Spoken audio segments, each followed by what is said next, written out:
প্রতিদিনের মতো আজও আমরা সব ভাই ব্রাদার মিলে বিকেলের মিষ্টি রোদে ঘুরতে বের হয়েছিলাম। আড্ডা, হাসি আর গল্প করতে করতে হাঁটতে হাঁটতে আমরা চলে এসেছি পাশের গ্রাম জাঙ্গালিয়া। গ্রামটি সত্যি প্রচণ্ড সুন্দর। এই যে পিচ ঢালা পাকা রাস্তাটা দেখছেন, এর দুই পাশের দৃশ্য এক কথায় অসম্ভব সুন্দর। দুপাশে সবুজ গাছপালা আর ঠান্ডা বাতাস যেন নিমেষেই আমাদের মন ছুঁয়ে গেল।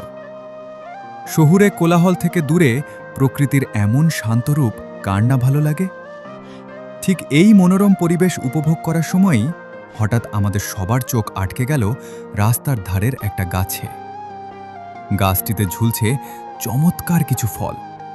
সত্যি বলতে ফলগুলো দেখতে এতটাই দারুণ আর আকর্ষণীয় যে কারু দেখলেই প্রথমে জিভে জল চলে আসবে এবং খেতে ইচ্ছে করবে।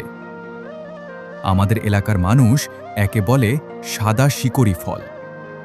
তবে ইন্টারেস্টিং ব্যাপার হলো, আমরা সবাই কিন্তু আজকেই জীবনে প্রথমবারের মতো এই ফলটা খেলাম। প্রথমবার মুখে দিয়েই বুঝলাম এর স্বাদটা একদম অন্যরকম। খুব একটা অসাধারণ বা আহামরি ভালো তাও বলা যাবে না, আবার একেবারে যে খারাপ তাও কিন্তু নয়।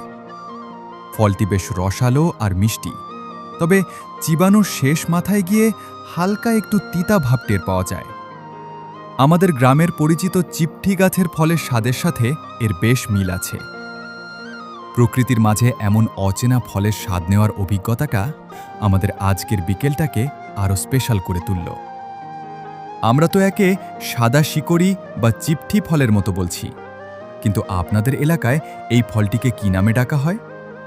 ভিডিওর কমেন্ট বক্সে অবশ্যই আমাদের জানাবেন। কিন্তু আজ এই পর্যন্তই। দেখা হবে বন্ধুদের সাথে পরের কোনো আড্ডায়।